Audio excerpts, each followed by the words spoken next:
اور یہاں تک کہ اس سے لڑنے والے رومن بھی اس کی بہادری کے قائل تھے۔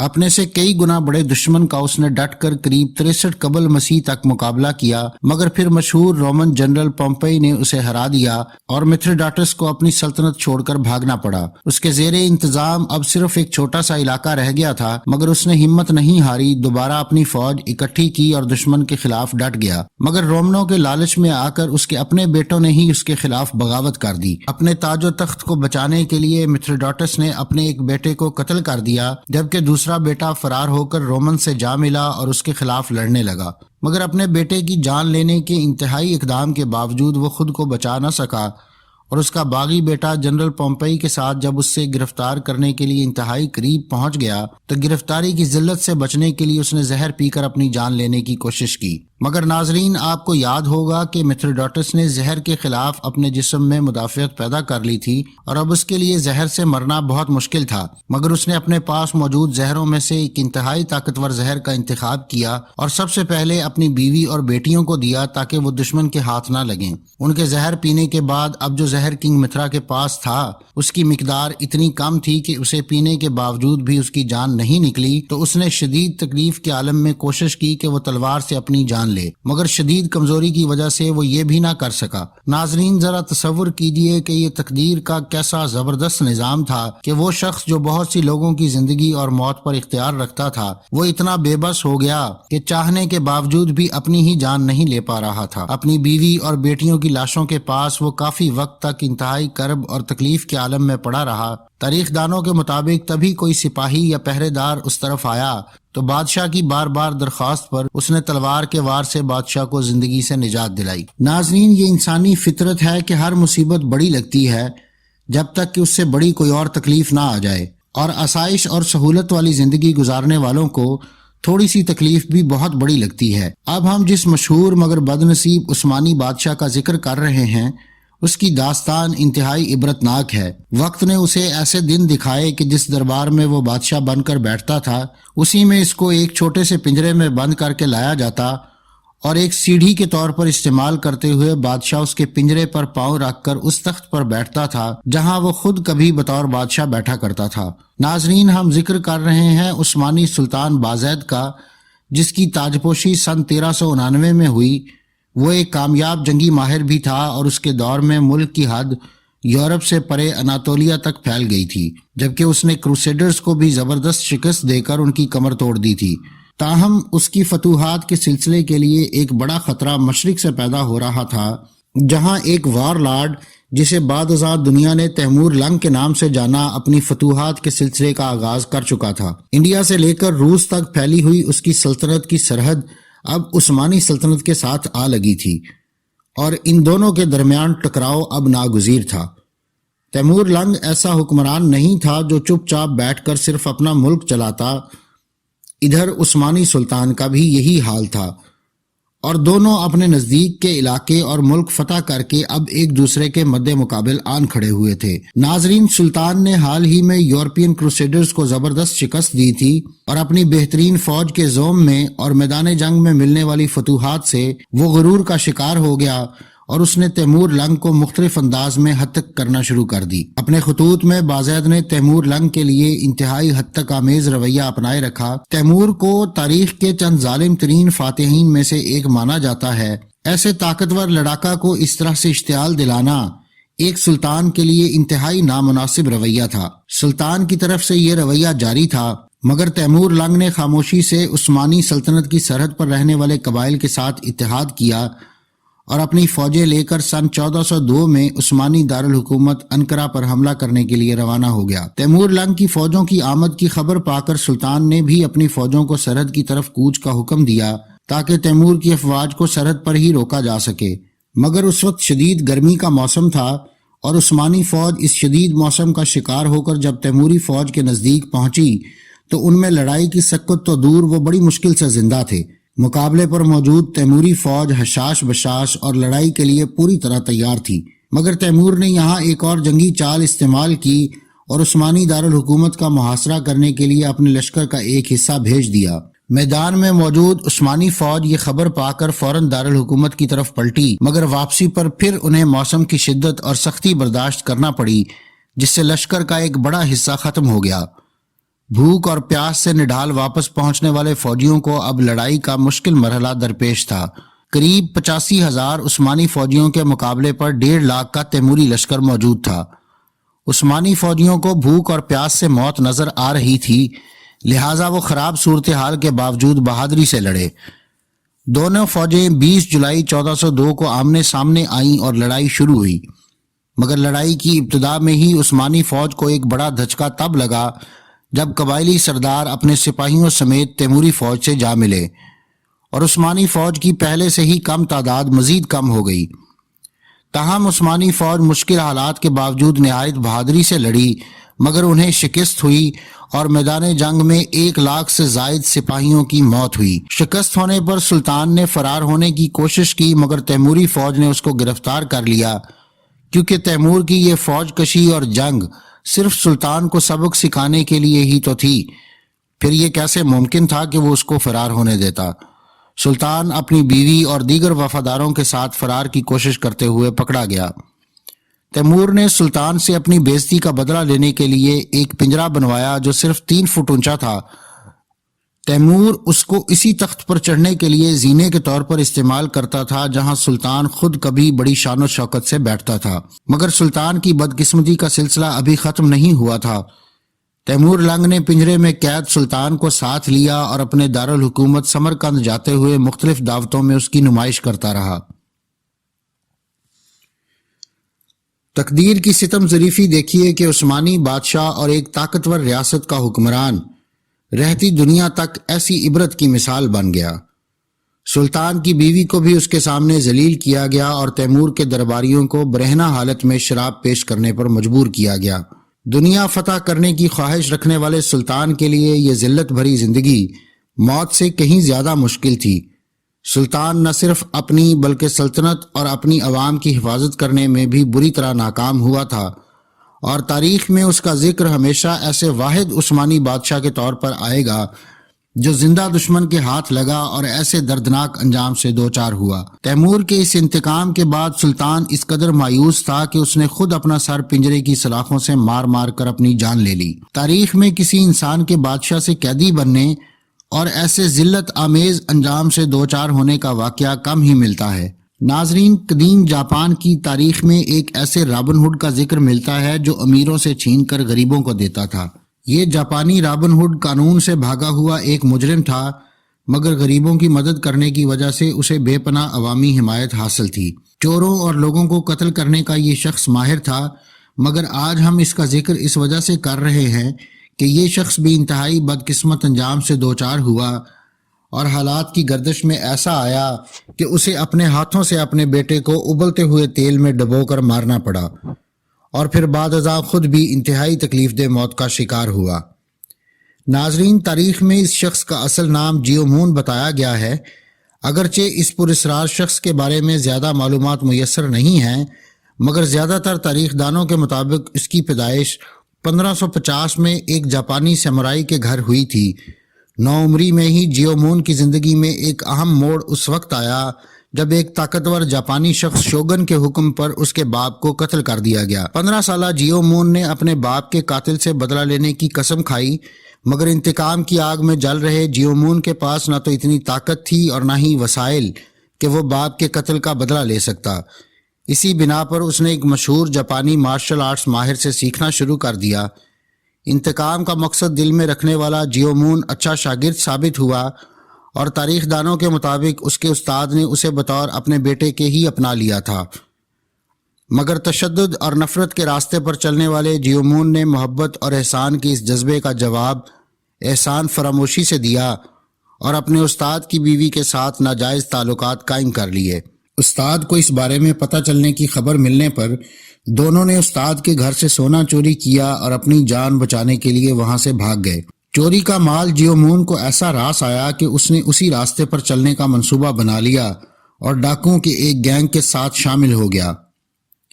یہ گروہ دن میں تاجروں کے بھیس میں پورے شہر میں پھرتے اور معلومات اکٹھی کرتے، جس کی بنیاد پر رات کو چوری کی کاروائیاں کرتے تھے۔ ناظرین، یہ وہ دور تھا جب چور عوام کے ہیرو تھے۔ جی ہاں، عوام ان چوروں کو ہیرو اس وجہ سے سمجھتی تھی کیونکہ یہ امیر افراد کے گھروں سے چرائے گئے مال کا ایک بڑا حصہ ان غریب افراد میں تقسیم کر دیتے تھے، اور بظاہر عوام میں ان کا تاثر یہی تھا کہ یہ جو بھی لوٹتے ہیں وہ غریب کی غربت دور کرنے اور اس کی مدد کرنے کے لیے ہے۔ چور گینگ چوری کے بعد فرار ہوتے ہوئے گلیوں اور بازاروں میں چوری کا مال لٹاتے جاتے تھے۔ اس سے ایک تو ان کا پیچھا کرنے والے افراد کو مشکل پیش آتی تھی، جبکہ دوسرا فائدہ یہ ہوتا تھا کہ قریب آدھے شہر کے پاس چوری کا مال ہوتا تھا، لہٰذا سرکاری عہدیداروں اور پولیس کے لیے چور تلاش کر پانا ناممکن ہو جاتا تھا۔ یہ چور اپنی چوری چھپانے کے لیے عوام کو ایک آڑ کے طور پر استعمال کرتے تھے، مگر عام آدمی انہیں ایسا نجات دہندہ تصور کرتا تھا جن کے دم سے واقعی ان پر دولت برستی تھی۔ تاہم چوروں کے گروہ میں شامل ہونے کے باوجود جیومون اپنے انتقام کو نہیں بھولا تھا۔ اس کا خیال تھا کہ اب اس کے پاس ایسے وسائل اور طاقت موجود تھی کہ وہ جاپان کے طاقتور لارڈ شوگن سے بدلہ لے سکے۔ رات کی تاریکی میں وہ شوگن کے محل میں داخل ہوا اور پہرے داروں سے بچتے ہوئے اس کی خوابگاہ تک پہنچنے میں کامیاب ہو گیا، مگر یہاں وہ غلطی سے ایک میز سے ٹکرا گیا۔ اس سے پیدا ہونے والے شور سے شوگن بیدار ہوا اور اس کے شور کرنے پر پہرے داروں نے جیومون کو قابو کر لیا۔ شوگن جاپان کا ایک طاقتور لارڈ تھا اور ایسے شخص کو قتل کرنے کی کوشش کرنے والے کو سزا بھی کچھ خاص دینے کا فیصلہ کیا گیا۔ جیومون کی بدقسمتی کہ اس کے لیے ایک انوکھی سزا تجویز کی گئی۔ اسے ایک بہت بڑے مجمع کے سامنے تیل سے بھرے ایک ڈرم میں کھڑا کر دیا گیا جس کے نیچے آگ جل رہی تھی۔ اس کی تکلیف میں اضافے کے لیے اس کے معصوم بیٹے کو بھی اس تیل کے ڈرم میں اس کے ساتھ ہی ڈال دیا گیا۔ تیل کا درجہ حرارت بڑھ رہا تھا، تب اپنے بیٹے کو بچانے کے لیے جیومون نے اسے اپنے ہاتھوں میں اوپر اٹھا لیا، مگر جلد ہی تیل اتنا گرم ہو گیا کہ خود اس کے لیے بھی کھڑا رہنا مشکل ہو گیا۔ تب اسے ایک اور بہت مشکل اور تکلیف دہ فیصلہ کرنا پڑا۔ اس نے اپنے بیٹے کو تیل میں انتہائی نیچے، جہاں تیل سب سے زیادہ گرم تھا، ڈبو دیا تاکہ اس کی موت زیادہ تکلیف کے بغیر جلد سے جلد ہو جائے۔ تاہم شدید گرم تیل میں جل کر اس کی اپنی موت بھی جلد ہی ہو گئی۔ ناظرین، جراڈ کا جنم فرانس میں رہنے والی ایک کیتھولک عیسائی فیملی میں 16ویں صدی میں ہوا۔ اس وقت کا بادشاہ فلپ دوم تھا، جو کہ ایک طاقتور بادشاہ تھا جس کے پاس ایک بڑے ملک کے علاوہ دنیا بھر کے خزانے موجود تھے۔ آج کے نیدرلینڈز کے علاقوں میں رہنے والے کسان اس وقت اسپین کے بادشاہ کے زیر نگیں تھے، مگر انہیں اپنی حکومت سے بہت سے شکوے شکایات تھیں، اور اسی بنا پر وہ اپنے بادشاہ کے خلاف اٹھ کھڑے ہوئے۔ ایک ڈچ نوبل مین ولیم نے ان کی سربراہی سنبھال لی اور اپنی دولت اور اثر و رسوخ کا استعمال کرتے ہوئے ایک بڑی لڑاکا فورس تیار کر لی۔ سن 1581 تک اس فورس کی کارروائیوں میں اتنی شدت آ گئی تھی کہ ان کے زیر اثر علاقوں نے باقاعدہ اعلان آزادی کر دیا۔ بادشاہ فلپ دوم مگر اپنے زیر نگی علاقوں کو اس طرح آسانی سے ہاتھ سے جانے دینے والا نہیں تھا۔ اس نے ایک خطیر رقم کا انعام اس شخص کے لیے کر دیا جو باغی گروہ کے بڑے لیڈرز میں سے کسی ایک کو قتل کرے گا۔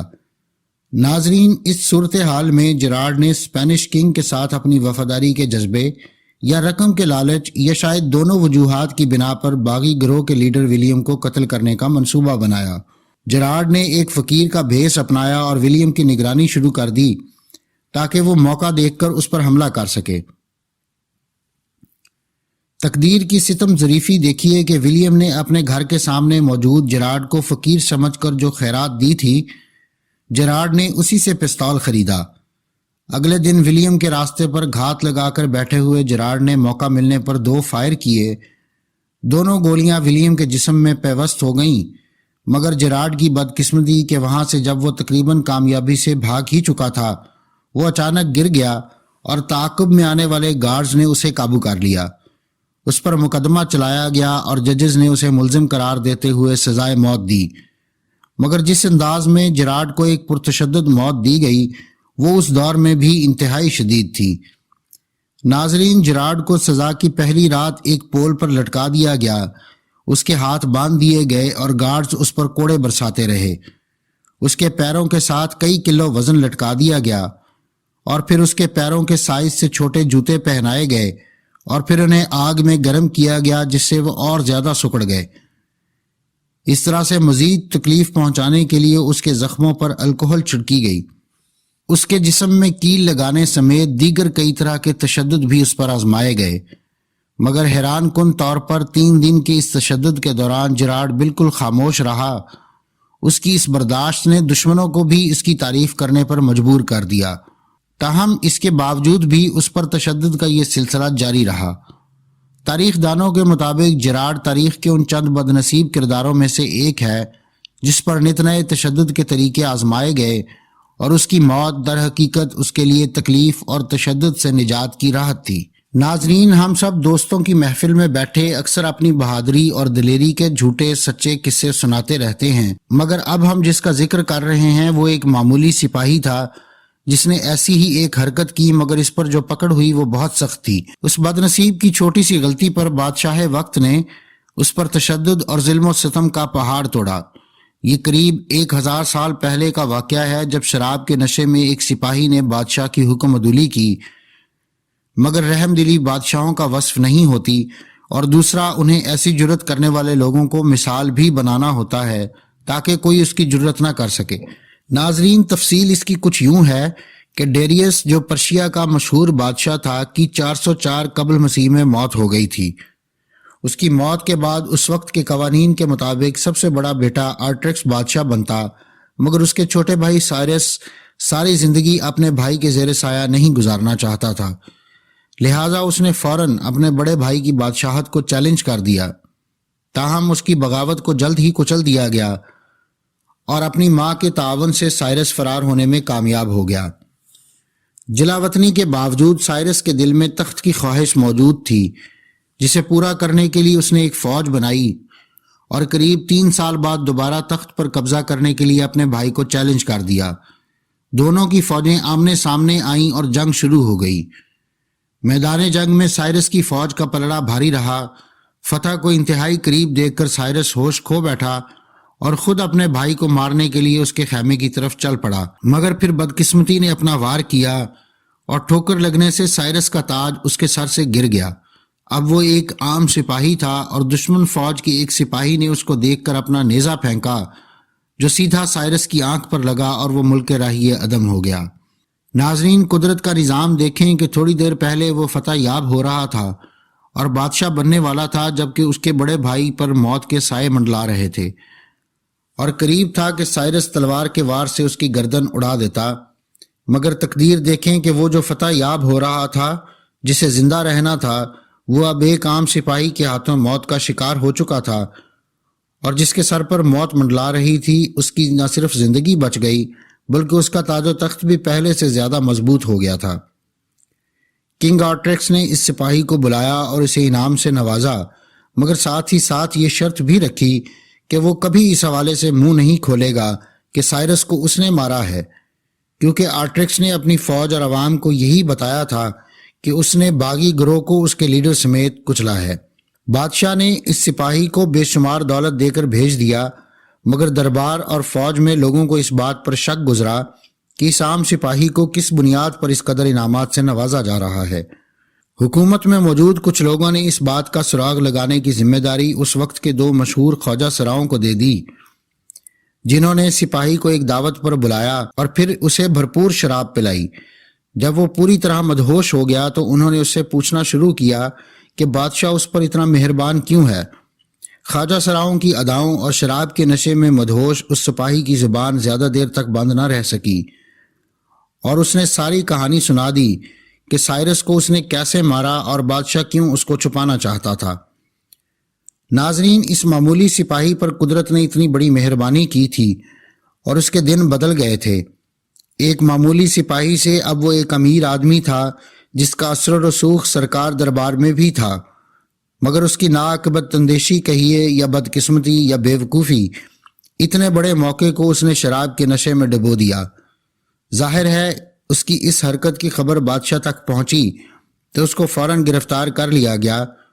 اب اس سپاہی کو بادشاہ کے غیظ و غضب کا سامنا تھا اور اس پر تشدد کے نت نئے طریقے آزمائے گئے۔ اس کے لیے لکڑی کا ایک ایسا شکنجہ تیار کیا گیا جس میں وہ جسم کا کوئی بھی حصہ اپنی مرضی سے نہیں ہلا سکتا تھا۔ پھر اسے شہد ملا دودھ پلایا گیا اور جب وہ مزید پینے سے انکار کرتا تو اس کی آنکھوں میں سوئیاں چبھو کر مزید پلایا جاتا پھر اس کو اس شکنجے سمیت کھلے میدان میں چھوڑ دیا جاتا تھا جہاں چونٹیوں سمیت دیگر حشرات اس پر حملہ آور ہو جاتے، اس کے جسم کو کاٹتے اور اس پر لگا ہوا دودھ اور شہد اس کے گوشت سمیت ان کی خوراک بنتا تھا۔ تکلیف اور درد کا یہ سلسلہ اگلے 17 روز تک چلتا رہا، جب زخموں سے ہونے والی انفیکشن کی وجہ سے اور چیونٹیوں اور دیگر حشرات کے کاٹنے سے پھیلنے والے زہر کی وجہ سے اس کی موت ہو گئی۔ ناظرین، قدرت کا نظام ایسا ہی ہے کہ پل بھر میں آپ بادشاہ سے فقیر بن جاتے ہیں تو کبھی صرف ایک لمحے کی خطا آپ کو کامیاب اور بھرپور زندگی سے بھیانک موت کی طرف لے جاتی ہے۔ اللہ پاک ہم سب پر اپنا خصوصی فضل اور کرم رکھے اور ہر قسم کی آفت اور مصیبت سے محفوظ رکھے۔ ناظرین، ویڈیو دیکھنے کا بہت شکریہ اور اگلی ویڈیو تک خدا حافظ۔